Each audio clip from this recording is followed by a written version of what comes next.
우리 이 밤에 함께 나눌 말씀 창세기 18장 1절에서 8절의 말씀을 우리 함께 보도록 하겠습니다. 창세기 18장 1절에서 우리 8절까지의 말씀을 우리 한 절씩 교독하시면서 보겠습니다. 창세기 18장 1절에서 우리 8절의 말씀입니다. 제가 1절의 말씀을 먼저 보겠습니다. 여호와께서 마물의 상수리 숲을 근처에서 아브라함에게 나타나시니라. 오정쯤에 그가 장막문에 앉았다가 눈을 들어 본즉 사람 셋이 맞은편에 섰는지라. 그가 그들을 보자 곧 장막문에서 달려나가 영접하며 몸을 땅에 굽혀 가로되 내 주여 내가 주께 은혜를 입었사오면 원컨대 종을 떠나가지 마옵시고 물을 조금 가져오게 하사 당신들의 발을 씻으시고 나무 아래서 쉬소서. 내가 떡을 조금 가져오리니 당신들의 마음을 쾌활케 하신 후에 지나가소서. 당신들이 종에게 오셨음이니이다. 그들이 가로되 내 말대로 그리하라. 아브라함이 급히 장막에 들어가 사라에게 이르러 이르되 속히 고운 가루 새 스아를 가져다가 반죽하여 떡을 만들라 하고, 아브라함이 또 짐승떼에 달려가서 기름지고 좋은 송아지를 취하여 하인에게 주니 그가 급히 요리한지라. 아브라함이 버터와 우유와 하인이 요리한 송아지를 가져다가 그들의 앞에 진설하고 나무 아래 모셔 섬에 그들이 먹으니라. 아멘. 할렐루야.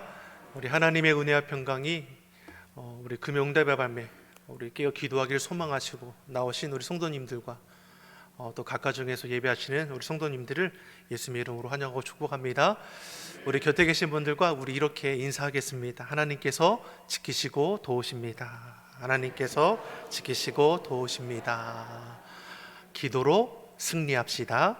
기도로 승리합시다. 아멘. 하나님께서 지키시고 도우심을 믿습니다. 기도로 승리하는 우리 주의 자녀들 되기를 간절히 소망합니다. 여전히 어렵고 여전히 지치고 어떤 분들이 그러더라고요. 사는 낙이 없다고. 그런 것 같아요. 늘 하루하루 쳇바퀴 돌아가는 것처럼 정말 힘들게 정말 살아가는 것 같아요. 버티는 거죠. 견디는 겁니다. 하나님께서 내가 너를 지명하여 불렀나니 너는 내 것이라. 두려워 말라 말씀합니다. 우리가 이사야서의 말씀으로 새벽에 은혜를 나누고 있는데 내가 물을 지날지라도 강을 건널지라도 불 가운데 거할지라도 두려워하지 말라고 말씀합니다. 여러분, 우리가 어려움을 당하지 않고 만사 형통하면 참 좋을 텐데 하나님께서 어떻게 말씀합니까? 물 가운데 지날 때도 있고 강을 건널 때도 있고 불 가운데 행할 때도 있다. 그러나 두려워할 것이 없다. 너는 내 것이기 때문이다. 이렇게 우리에게 말씀합니다. 아버지 하나님께서 우리를 내 것이라 말씀하시면서 그 어려움의 때를 견디고 이기게 하심을 믿습니다. 믿음으로 승리하는 저와 여러분이 되기를 예수님 이름으로 축복합니다. 우리 다시 한번 곁에 계신 분들 이렇게 축복하겠습니다. 하나님께서 지키시고 도우십니다. 하나님께서 지키시고 도우십니다. 아멘. 아브라함을 통해서도 우리에게 오늘 본문을 통해 약속하시죠. 아브라함이 99세가 되도록 하나님께 약속하신 후손을 보았느냐? 보지 못했습니다. 여전히 사라의 태는 닫혀 있었습니다. 낙심한 아브라함에게 하나님께서 어떻게 하십니까? 그때마다 찾아가셔서 약속의 말씀을 생각나게 해주십니다. 다시금 일어서도록 하나님께서 이끄시는 것이죠.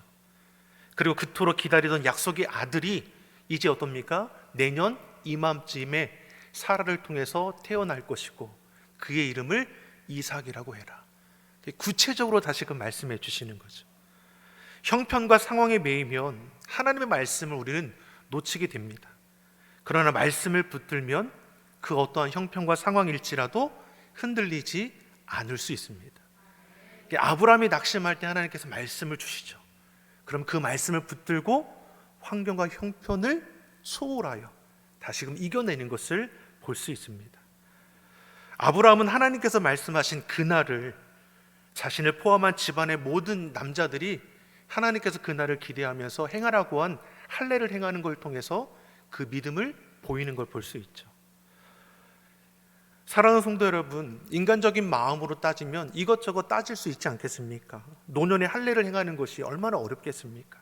집안의 모든 남자가 할례를 행하면 당장에 어떤 일이 벌어질 때 대처할 수 없게 될 수도 있을 겁니다. 이처럼 인간적인 마음은 이것저것 따져보게 될 것입니다. 자꾸만 사람의 소리에 귀 기울이게 만드는 것이고, 자꾸만 우리 마음 가운데 욕심으로 이끌어가고자 하는 것이죠. 아브라함이 기근을 만났을 때 애굽에 내려가게 된 것도, 조카 롯과 헤어지게 되는 것도, 여종 하갈을 통해서 이스마엘을 낳게 되는 것도 결국 인간적인 생각과 욕심에 이끌려서기 때문이 아닙니까? 그러나 믿음은 무엇입니까? 하나님의 말씀대로 행하는 것입니다. 믿음은 내 생각대로 행하는 것이 아니라 하나님 말씀하신 대로 행동하는 것이죠. 믿는 자는, 다시 말해, 복잡하게 이것저것 따지지 않는다는 것입니다. 하나님 말씀하신 대로 순종하면 됩니다. 그러면 하나님께서는 우리의 순종을 통해 일하신다 말씀하십니다. 오늘 본문의 말씀을 보면 다시금 하나님께서 말씀하십니다. 아니, 말씀하시기에 앞서 찾아오시는 것을 볼 수 있습니다. 즉, 하나님은 어떠한 분이시냐? 우리를 잊어버리지 아니하시고 우리 삶의 자리에 찾아오신다 말씀합니다. 말씀하는 것으로 그치는 것이 아니라 흔들리는 그 삶의 자리에서 이겨낼 수 있도록 친히 찾아오시는 하나님을 오늘 본문에서 우리에게 말씀해 주고 계십니다. 아브라함이 하나님을 먼저 찾은 것이 아니라 하나님께서 때마다 먼저 찾아가서 말씀해 주시는 것을 우리는 잘 볼 수 있죠. 이처럼 하나님은 우리와 동행하기를 원하십니다. 우리와 교제하기를 원하십니다. 우리가 예수님 믿게 된 것도 하나님께서 우리를 사랑하셔서 독생자 예수님을 보내주셨기 때문이 아닙니까? 우리의 모든 죄짐을 대신 짊어지시고 십자가에서 죽으셨습니다. 그리고 우리를 초청하시는 것이죠. 이처럼 하나님은 우리를 찾아오시고 우리와 함께하기를 원하십니다. 우리가 예배의 자리에 나올 수 있는 것도 우리가 하나님께 나아오는 것 같지만 사실 하나님께서 이미 우리 가운데 앞서 오셔서 지금 기다리고 계셨던 것이죠. 우리는 예배 드리려 나온 것 같지만 하나님께서 이미 우리 가운데 이미 오셔서 우리를 기쁨으로 받아주시는 것입니다. 그래서 우리가 신령과 진정으로 예배하는 것이고, 그렇게 예배한 우리를 하나님께서 기뻐하신다 말씀하십니다. 사랑하는 성도 여러분, 하나님께서 우리를 기다리신 이 자리를 통해서 부어주는 그 은혜로 충만해지기를 간절히 소망합니다. 오늘 본문에서도 하나님이 아브라함에게 찾아가십니다. 이렇듯 하나님은 아브라함에게 여러 차례 찾아가셔서 그때마다 환상 중에 말씀해 주셨습니다. 이번에는 환상 중에 말씀하시는 것이 아니라 나그네의 모습으로, 그의 삶으로 찾아가셨다는 것이죠. 아브라함이 장막문에 앉아 있는데 지나가는 나그네, 여행객을 보게 되는 겁니다. 여기서 나그네로 지나가는 분이 누구입니까? 하나님이시라 말씀합니다. 즉, 하나님께서는 나그네의 모습으로 아브라함에게 찾아오신 것입니다. 오늘 본문에 아브라함을 찾아오신 하나님의 모습을 통해 우리는 세 가지를 발견할 수 있습니다. 첫 번째는 하나님께서 찾아오신 때는 예기치 못한 때라는 것이죠. 1절의 말씀을 같이 한번 보겠습니다. 1절의 말씀 우리 같이 한번 읽어보겠습니다.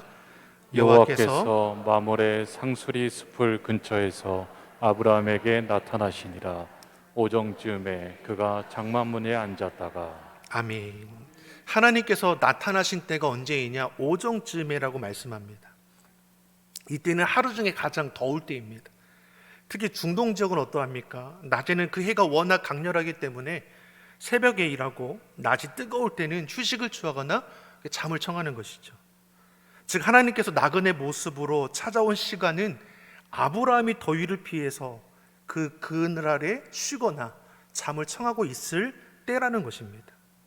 자, 그럼 왜 하나님이 이왕 찾아오실 것이면 가장 좋은 때에 찾아오시면 얼마나 좋았을까? 이렇게 생각해 보게 되지 않습니까? 환영받을 시간에 찾아왔다면 참 좋을 텐데 다들 더위를 피해서 휴식을 취하고 잠을 청한 그 시간에 찾아온 것일까?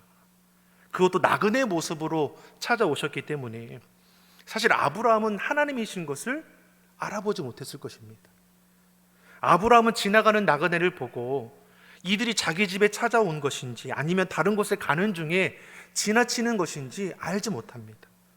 그러나 아브라함은 어떻습니까? 이것저것 따지지 않고 지나가는 그 나그네를 사랑으로 대접해주고 그 집에 모시고 극진히 대접하는 걸 볼 수 있죠. 근데 결과적으로 보면 무엇입니까? 하나님을 자기 집으로 모시고 그 하나님을 영접해주는 그런 은혜의 시간을 보내는 것을 우리가 볼 수 있는 것이죠. 즉 오늘 본문을 통해서 아브라함을 통해 알 수 있는 것은 무엇입니까? 지극히 작은 자 한 사람도 섬길 줄 알았다라는 것이죠. 근데 이 말씀이 참 우리에게 어떻게 다가옵니까? 마태복음 25장의 말씀을 보면 예수님께서 이렇게 말씀하셨죠. 지극히 작은 자 하나에게 한 것이 곧 내게 한 것이라. 소자 중에 하나에게 냉수 한 그릇이라도 주는 자는 결단코 상을 잃지 않을 거라 말씀하십니다. 즉 무엇입니까? 아브라함은 섬기기 힘든 그 시간에 지나가는 나그네조차도 외면하지 않고 하나님처럼 대했다는 것이죠. 하나님이셨음에도 불구하고 나그네의 모습으로 온 이 알아보지 못하고 하지만 하나님처럼 극진히 대하는 것을 우리가 볼 수 있는 겁니다. 사랑하는 성도 여러분, 우리 안에도 이러한 섬김과 나눔이 있기를 간절히 소망합니다. 시대가 어렵다 힘들다 하지만 어떻습니까? 그럼에도 이 세상이 아름다울 수 있는 것은 믿는 저와 여러분을 통해서 주의 사랑과 은혜가 흘러가기 때문입니다. 지친 자에게 위로자가 되어주시길 바랍니다. 낙심된 자를 위해서 기도해 줄 수 있는 자가 되기를 바랍니다. 먹을 것이 없어서 정말 굶주린 자가 있다면 적은 것일지라도 나눠줄 수 있는 넉넉함이 우리 안에 있기를 바랍니다. 지극히 작은 자, 연약한 자를 돌아볼 수 있는 그런 모습이 우리 가운데 있어야 할 것입니다. 우리가 오는 주일날에는 이제 주보로 광고할 텐데 우리 동해안 산불 피해로 인해 힘겨워하는 이재민들, 또 우크라이나의 그 어려움 가운데 처하고 있는 우리 그 우크라이나의 그 어린 우리 자녀를 위해서 우리 마음을 모아서 이제 후원하고 성금하기를 원합니다. 은혜 가운데 동참해 줄 수 있기를 간절히 바랍니다. 특별히 오늘 본문의 두 번째로 우리가 알 수 있는 건 뭐하냐면 하나님께서 예기치 않은 곳으로 찾아오신 것이죠. 1절에 보니까 어느 장소입니까? 마물의 상수리 나무 그때 있었습니다. 사실 이곳은 어떤 곳이냐면 아브라함이 조카 롯과 헤어진 이후에 여호와 앞에 단을 쌓았던 곳이 바로 이 마물의 상수리 숲풀입니다. 그리고 이곳에서 하나님의 말씀을 다시금 받은 곳입니다. 여기서 또 하나님을 만나게 되는 것이죠. 사랑하는 성도 여러분, 우리가 예배하는 이 자리를 통해서 하나님을 만나게 될 줄 믿습니다. 내가 늘 예배하는 곳, 기도하는 자리, 새벽 기도의 자리, 수요의 예배의 자리, 금요 응답의 자리, 이 자리를 통해서 우리가 하나님의 임재를 경험하게 될 줄 믿습니다. 아브라함이 날이 뜨거울 때 장막 문에 앉아 있을 때 웬 사람 셋이 자기 맞은편 쪽으로 지나가는 것을 보게 됩니다.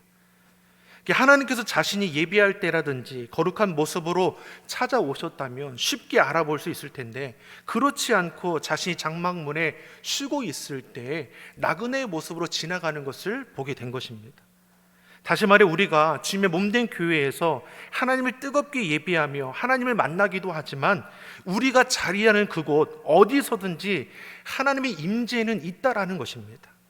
아브라함은 자신이 자리한 곳이 어디서든지 모든 일이 하나님께 하듯하는 것을 우리에게 보여주는 것입니다. 휴식을 취하는 순간에도 무심코 지나갈 수 있는 나그네조차에게도 하나님께 하듯이 저들을 극진히 대접하고 있음을 우리에게 보여주십니다. 다시 말해서 저와 여러분이 있는 그 가정 안에서도 일터 안에서도 학업 가운데 있는 그 자리에서도 하나님은 어떠한 모습을 통해든지 우리 가운데 역사해 주실 수 있다라는 것입니다. 사랑하는 성도 여러분, 우리의 그 영이 깨어있기를 간절히 소망합니다. 어느 곳 어느 자리에 있든지 주님께서 나를 통해서 해고자 하는 것을 발견할 수 있기를 간절히 소망합니다. 세 번째로 하나님은 어떻습니까? 예기치 않은 모습으로 우리 가운데 찾아오셨습니다. 누구의 모습으로 찾아왔다고 말씀합니까? 지나가는 나그네와 같은 모습, 여행객의 모습으로 찾아오셨습니다. 근데 성경은 한 사람이 아니라 세 사람이라고 말씀합니다. 세 사람에 대해서 어떤 성경학자들은 삼위일체 되시는 하나님을 나타낸다라고도 말하기도 하고 또 어떤 사람들은 하나님께서 두 천사와 함께 찾아오신 거라고 말씀하기도 합니다. 근데 중요한 것은 하나님께서 평범한 나그네의 모습으로 아브라함에게 찾아오셨다라는 것입니다. 여기서 알 수 있는 것은 하나님은 우리가 연상하는 것처럼 금빛 찬란한 모습으로만 다가오는 것이 아니라는 것입니다. 때로는 가장 평범한 모습으로, 도움이 필요한 이웃의 모습으로 우리 가운데 찾아오기도 한다는 것입니다. 이처럼 하나님은 예기치 못한 때에, 예기치 못한 곳에서, 예기치 못한 모습으로 찾아오셨습니다. 그러기 어떻습니까? 믿음으로 반응하지 못할 때가 더 많다라는 것이죠.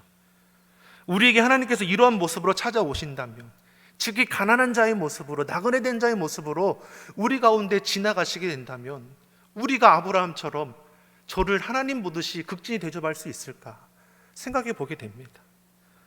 내 주변에 나보다 어려운 이웃에게 따뜻한 말 한마디 할 수 있다면, 작은 것 하나라도 대접할 수 있는, 정말 하나님께 모습의 형상을 따라온 것으로 우리가 여기고, 그렇게 선한 섬길로 나아가기를 간절히 소망합니다. 우리 2절의 말씀을 한번 보겠습니다. 2절의 말씀 우리 같이 한번 보겠습니다. 눈을 들어 본즉 사람 셋이 맞은편에 섰는지라. 그가 그들을 보자 곧 장막문에서 달려나가 영접하며 몸을 땅에 굽혀. 아멘. 아브라함이 그들을 보자 어떻게 합니까? 걸어가지도 않고 뛰어가고 있음을 말씀하죠. 그리고 몸을 땅에 굽혀 그들을 영접했습니다. 이런 대접은 존귀한 자들에게만 행하는 모습입니다. 아브라함은 지나치다 싶을 정도로 나그네 된 자들을 극진히 대하고 있습니다. 저들을 하나님으로 알았기 때문이 아니라 저들을 하나님처럼 대하고 있다는 것이죠. 연약한 한 영혼을 귀하게 여기며 대접하고 있는 평소의 아브라함의 모습을 우리는 볼 수 있는 겁니다. 이어서 3절 4절의 말씀도 같이 보겠습니다. 3절 4절 같이 읽어보겠습니다. 가로되 내가 주께 은혜를 입었사오면 원컨대 종을 떠나가지 마옵시고 물을 조금 가져오게 하사 당신들의 발을 씻으시고 나무 아래서 씻소서. 아멘. 나그네를 대하는 이 아브라함의 모습이 어떠하냐? 신이 나 있는 거 아닙니까? 자신을 낮추어 종이라고 표현할 정도로 저들을 정성스럽게 대접하고 있습니다. 이대로 그냥 지나가지 마옵시고 물을 가져올 테니까 발을 씻고 나무 그늘 아래 쉬고 계십시오. 그리고 아브라함은 정신없이 움직이기 시작합니다. 6절과 7절의 말씀을 같이 보겠습니다. 6절과 7절의 말씀 같이 보겠습니다. 아브라함이 급히 장막에 들어가 사라에게 이르러 이르되 속히 고운 가루 세 스아를 가져다가 반죽하여 떡을 만들라 하고 아브라함이 또 짐승떼에 달려가서 기름지고 좋은 송아지를 취하여 하인에게 주니 그가 급히 요리한지라. 아멘.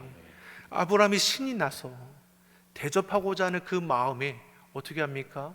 자신의 아내 사라에게는 떡을 만들 것을 요청하고 자신이 직접 기름지고 좋은 송아지를 골라서 하인들에게 요리할 것을 분부합니다. 여기까지 보면 아브라함은 계속해서 분주한 것을 볼 수 있습니다. 대접하는 모습이, 섬기는 자의 모습이 어떠합니까? 이렇게 기쁘고 즐거울 수가 없는 겁니다. 신이 나서 자신의 것을 아까워하지도 않고 섬길 수 있다라는 것, 대접할 수 있다라는 것 그 자체를 즐거워하는 것이죠. 사랑하는 성도 여러분, 하나님께서 기뻐 받으신 이유가 있는 것입니다. 그는 나그네를 하나님이라고 알고 대한 것이 아니라 나그네를 하나님처럼 대했다라는 것입니다. 우리가 이렇게 신앙생활하면 얼마나 은혜가 넘칠까 생각해 보게 됩니다. 사람의 제일 된 목적이 어디 있습니까? 하나님을 영화롭게 하는 것이라고 했습니다. 고린도전서 10장 31절이 우리에게 이렇게 말씀하지 않습니까? 같이 한번 읽어보겠습니다. 그런즉 너희가 먹든지 마시든지 무엇을 하든지 다 하나님의 영광을 위하여 하라. 아멘. 너희가 먹든지 마시든지 무엇을 하든지 다 하나님의 영광을 위하여 하라. 아브라함이 나그네를 대접하는 것도 무엇입니까? 무엇을 위해서? 하나님의 영광을 위해서. 즐거이 하는 겁니다. 무엇을 위해서? 하나님의 영광을 위해서. 기뻐 뛰며 주의 일을 감당합니다. 하나님의 영광을 위해서.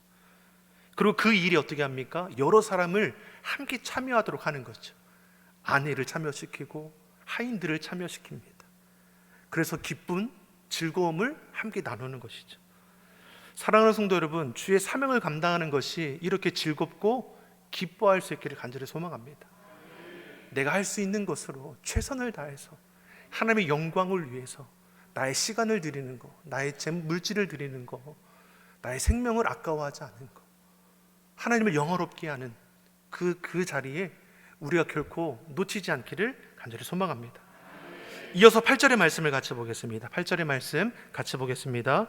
아브라함이 버터와 우유와 하인이 요리한 송아지를 가져다가 그들의 앞에 진설하고 나무 아래 모셔 섬에 그들이 먹으니라. 아멘. 아브라함이 버터와 우유와 하인이 만든 송아지 요리를 나그네들 앞에 차려놓습니다. 그리고 그들이 나무 아래서 먹는 동안에 아브라함이 어떻게 합니까? 그 곁에 서서 수종 드는 겁니다. 여기서 아브라함은 무엇입니까? 하나님인 줄 알고 그랬습니까? 그렇지 않습니다. 그때까지도 아브라함은 하나님의 형상으로 나그네 모습으로 찾아온 것이라고 생각도 못했습니다. 그럼에도 최고의 것으로 대접하는 것이고 자신을 전혀 과시하거나 드러내고자 하는 것이 아닙니다. 오히려 직접 시중을 들면서 저들을 더욱더 극진히 대접하는 것을 우리에게 보여줍니다. 그 섬김을 하나님이 기뻐 받으셨습니다. 하나님은 우리의 마음과 정성을 받으십니다. 사랑하는 성도 여러분, 얼마나 많이 드렸느냐가 중요한 것이 아니라는 것을 우리는 기억해야 합니다. 예수님께서 과부의 헌금을 기뻐 받으셨다고 했습니다. 과부가 얼만큼의 예물을 드렸습니까? 2렙돈이라고 했습니다. 이 렙돈은 동전입니다. 동전 2닙을 그 누구보다도 많이 드렸다라고 기뻐하셨습니다. 다시 말해서 무엇입니까? 저가 드리는 그 마음과 정성, 그 헌신을 보셨기 때문입니다. 하나님이 다윗을 기뻐하신 것도 무엇입니까? 그 중심을 보셨기 때문입니다. 하나님의 언약궤가 다윗성에 들어올 때 다윗이 얼마나 기뻤는지, 기뻐 뛰며 춤추며 하나님을 찬미하지 않습니까? 그 과정 가운데 그 옷이 흘러내리게 되죠. 그러니 아내인 미갈이 다윗을 보면서 왕으로서 채통도 지키지 못한다고 없이 여기는 것을 볼 수 있습니다. 근데 이때 다윗이 이 미갈을 향해서 하는 말이 무엇입니까? 내가 이보다 더 낮아져서 스스로 천하게 보일지라도 아무 상관이 없다는 겁니다. 나는 언제나 하나님 앞에 기뻐 뛰놀 거라고 말씀합니다. 사랑하는 성도 여러분, 다른 곳에 마음 빼앗기지 않는 것이죠. 하나님 앞에 기뻐 뛰노는 것이 무엇과 바꿀 수 없는 그 자리라는 것을 고백하는 것입니다. 그러한 다윗을 향해서 하나님께서 뭘 말씀하십니까? 내 마음에 합한 사람이라, 내 뜻을 다 이루게 하리라 말씀하는 것이죠. 아브라함을 향해서도 그러하지 않습니까? 하나님은 아브라함이 대접을 한 그 좋은 음식을 먹고 기뻐한 것이 아니라 그 마음 정성, 그 헌신과 섬김을 기뻐 받으셨습니다. 사랑하는 성도 여러분, 하나님이 받으시는 그 마음을 드릴 수 있기를 간절히 소망합니다. 하나님을 위한 헌신과 섬김을 무엇보다 기뻐하는 저와 여러분이 되기를 예수님 이름으로 소망합니다. 마음이 합한 사람, 아브라함을 통해 하나님께서 자신의 뜻을 이루시는 것이죠.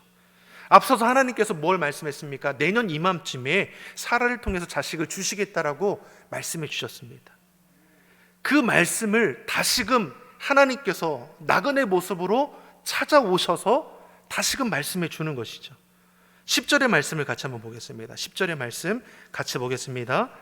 그가 가라사대 기한이 있을 때에 내가 정녕 내게로 돌아오리니 내 아내 사라에게 아들이 있으리라 하시니. 아멘. 그 마음과 정성을 기뻐 받으시고 이제 나그네의 모습으로 말씀하는 것이 아니라 하나님께서 스스로를 드러내시는 것이죠. 기한이 이를 때에 내가 앞서 너에게 선포했던 것처럼 내년 이맘때에 너희 아내를 통해서 아들을 낳을 거리라. 그러니 아브라함도 사라도 나이가 많아서 그 육체적으로 아이를 가질 수 없다라는 것을 알기 때문에 어떡합니까? 이어서 말씀을 보면 속으로 웃었다라고 했습니다. 이때 다시 하나님께서 저들에게 말씀해 주시죠. 18장 14절의 말씀입니다. 같이 읽어보겠습니다. 여호와께 능치 못할 일이 있겠느냐? 기한이 이를 때 내가 너에게로 돌아오리니 사라에게 아들이 있으리라. 아멘. 뭐라고 말씀합니까? 여호와께 능치 못할 일이 있겠느냐? 믿음대로 될 것이다. 사랑 성도 여러분, 믿음대로 될 줄 믿습니다. 낙심하기보다는 모든 일에 기도와 간구로 하나님의 감사함으로 아뢰는 자가 되시기 바랍니다. 믿음의 기도는 역사하는 힘이 크다라고 했습니다. 믿음으로 선포하고 받은 줄 알고 감사로 나아갈 수 있기를 간절히 소망합니다. 오늘 본문에 하나님께서는 예기치 못한 시간에, 예기치 못한 장소에, 예기치 못한 모습으로 찾아오셨습니다. 그러한 모습을 우리 삶의 자리에도 찾아오실 수 있습니다. 하나님의 임재는 시간과 장소를 구애받지 않습니다. 중요한 것은 우리 삶의 모든 순간에 우리가 하나님을 만날 준비가 되어 있느냐 하는 것입니다. 교회 안에서만 준비되어 있는 모습이 아니라 삶의 자리 안에서도, 일터 안에서도, 누구를 만나는 그 상황 가운데서도 하나님께서 나를 통해서 찾아오시는 것으로 우리가 반응할 수 있다면 모든 일에 그런 하나님의 은혜 가운데 기뻐 뛰며 찬양하는 놀라운 일들이 많아지게 될 줄 믿습니다. 하나님께서 우리를 지키시고 도우십니다. 하나님의 그 은혜를 잊지 않고 믿음으로 선포함으로 어려움의 때를 견디며 이기는 우리 시온석이 온 성도가 되기를 예수님의 이름으로 축원합니다. 기도하겠습니다. 사랑의 하나님 아버지, 우리의 생활 가운데 지극히 작은 자의 모습으로 예기치 못한 때에 예기치 못한 곳에 찾아오신다 할지라도 아브라함처럼 하나님이 찾아오시면 너무 기뻐 맞이하게 하시고 최고의 것으로 극진히 섬기는 자들이 다 되게 하여 주시옵소서. 시대의 어려움 속에서도 지치고 낙심하는 것이 아니라 여호와 하나님을 의지하며 믿음으로 선포하며 어려움의 때를 견디며 승리하게 하여 주시옵소서. 감사드리며 예수님의 이름으로 기도드립니다. 아멘.